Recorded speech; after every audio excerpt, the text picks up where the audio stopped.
Narito tayo ngayon upang matunghayan ang talaga ng mga nagtitrending, nag-iinit at talaga namang napaka-latest na issue ni Ate Erica.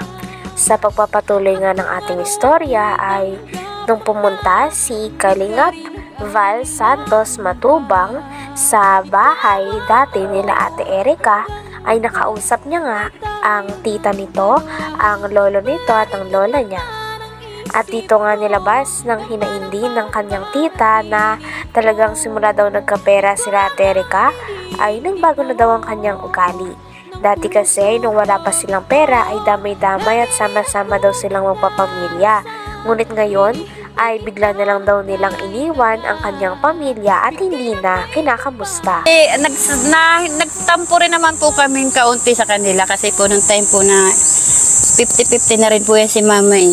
Swerte na lang po at nabuhay pa. Nung bagong taon na agaw-agaw na rin po yan, eh, nagtampo rin po ako sa kanila kasi nakuha pa po nila kasing maghanda, nung bagong taon magpakasaya. Sa halip na kami nasa ospital, nung time na yun.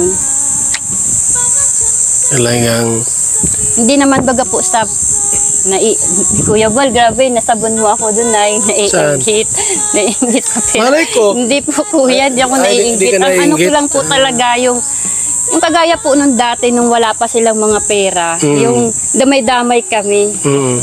Yung tulong-tulong kami pag ang dati okay sila, no? Na maganda yung relasyon nyo. Eh ngayon po kasi nung nagka-pera, iba na. Opo, yun po yung isinasama ko lang din po ng loob sa kanila. Dapat di sila nagbago. Kung sakali mang Dagdag pa ng tita ni Ate Erica ay sinabi niya nga na napaka-fake news daw ng mga kumakalat na balita na sinusustentuhan pa daw ni Ate Erica ang kanyang lolo at lola, pati na rin ang kanyang pamilya na naiwan. Sapagkat ang sa katotohanan daw ay talagang hindi na nga daw sila pinapansin at hindi na nga sila kinakausap o kinakamusta man lang ni Ate Erica. Hindi rin totoo na buwan-buwan ay nakakakuha daw sila ng sustento galing kay Ate Erica. Kaya naman gusto rin daw nilang linawin sa mga tao ang bagay na ito sapagkat parang ginagamit na nga lang daw nila Ate Erica at ng kanyang ate na si Sheila May ang kanilang lolo at lola para magkaroon pa ng pera. Bas na mga ilaber na kami daw po ay natatakot na iniwan kami nila Erica dahil nawalan daw po kami ng sustento. Pinapaliwanag ko po sa inyo ilaber, hindi singkunduling, hindi yan si Erica sa aming nagpalamon. Wala kaming natatanggap dyan na sustento, sinasabi ninyo. sa akin lang, halimbawa talagang desididong umalis sa Kalinga, sana isinama kayo sa pag-alis para matulungan kayo. Hindi ko na sabi nga daw, bon-bon binibigyan. Yan nga po yung masakit. Pula pala. Yan po yung gusto nilang palabasin na umano po yung lolo na naman nila. Gagawin na naman po nilang patanginan yung lolo nila para sumikat na naman sila. Para maniwala na naman po ang tao. Nung umpisa po, nagamit yung lolo. Kaya sabi po namin, tama na papa, hayaan na natin sila. Manuloko pala yun, yung ginawa Ang nila. gusto ko po talaga, siyempre po nakakahiya lalabas ka ng bahay, parang hindi ka na proud sa sarili mo, iisip mo na po doon sa mga tao nakakakita sa iyo, gayang ka. Ano mismo mo kay Erica? Ayan, naka-vlog tayo. Sabi naman ng tita ni Ate Erica ay kung may masasabi din daw siya kay Ate Erica ay mabait naman daw ito at talagang tumutulong naman sapagkat talagang kilala naman nila ito simula pagkabata. Ngunit ang problema nga lang ay nadala daw talaga si Ate Erica sa ugali ng kanyang ate na si Sheila May. Kaya naman ngayon ay talagang hindi na rin niya ito makita at hindi na rin sila nito kinakamusta simula nung iniwan nila ang kanyang pamilya at bumukod sila kasama ang kanyang ate.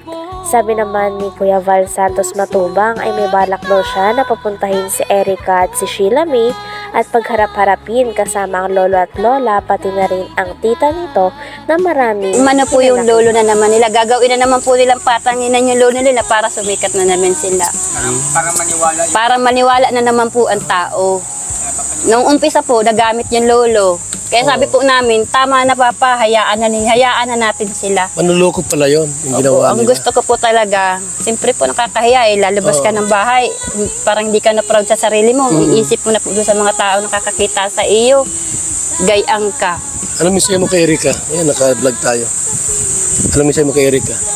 Kay Erika naman po, wala naman po akong sama ng loob dyan sa bata na yan. Kasi kung sa mabait naman po, mabait yung bata na yan. Matulungin din naman po yan. Kaso lang, nadala lang po nito ni ate niya. Kasi kaling magkasunduin ko kayo. Payag ka na magkasundo kayo doon sa kabila. Hindi na muna po, sir. Hindi muna? Hindi na muna, sir. Kasi ang gagawin ko, puntahan ko si Erika sa si Shelamit, papuntahin ko dito para magkasundo Ayaw kayo. na rin po nung apo. Tinanong naman ni Kuya Val Santos Matubang ang lolo ni Ate Erika kung gusto niya pa bang makipag-ayos kay Ate Erika at kay Sheila May. Ngunit sabi nga ng lolo at lola nila Ate Erika ay ayaw na daw nila makipag-ayos sapagkat hindi na daw nila kaya ang mga nasabi nito sa kanila. Sinabihan kasi ni Sheila May o ng ate ni Ate Erika ang kanyang lolo na mukha daw silang pera. Kaya naman sobrang sakit daw nitong masabihan para sa lolo ni Ate Erika sapagkat sila mismo ang nagpalaki, nagsustento at nagpaaral kay Ate Erika at kay Sheila May. Kung sakali tayo na puntahan ko sila Erika, Sheila May, para magkasundo kayo, payag ka? Ay, hindi na po. Umitawan ko na po sila. Yung ginawa sa akin ng ganyan ay harang nila, pastangan nila ko ay. Ganun ba? Malalim ang sugat mo tayo, ha? Hintay lang ang panahon. Pag nagbago sila, pero wala na sa akin. Bakit ay parang masamang loob sa papo mo? Ikaw nang magsasabihan ng mukhang kwarta, ganyan. Aba, anong kwarta ang bigyan sa akin?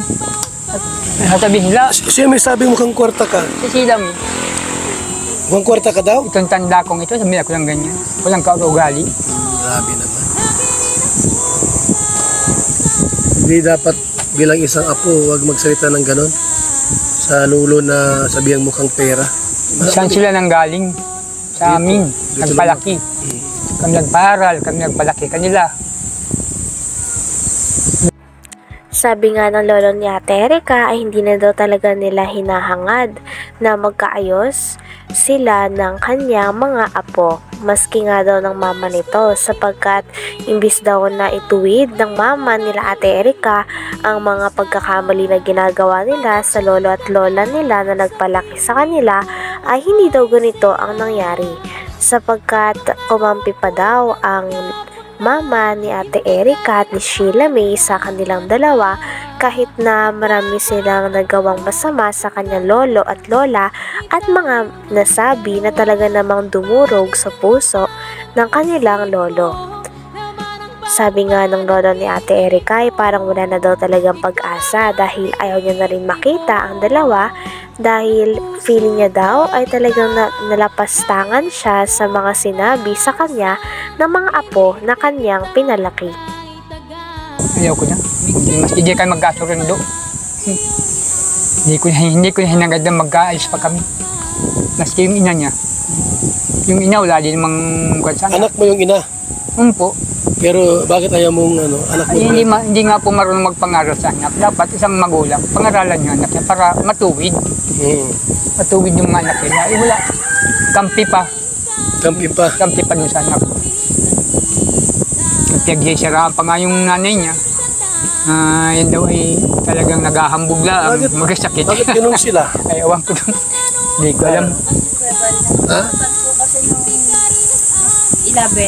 Ay, lovers, gumagawa ng kasinungalingan yung iba. Ginagawang Yung pinto. Ima Torres po ang laging araw-araw ni Sheila May kausap. Ima Ima Torres. Torres. Ima Torres. Lagi yung kausap nila. Yung namumuno po sa Ilabe. Parehas po sila ng pinto. Tamang panggawa ng kwento. Puro paninira. Pagkalikali. hanggang dito na lamang muna ang ating napaka-latest at napakainit na issue ni Ate Erica. Maraming salamat sa inyong panonood. Hanggang sa muli. Bye!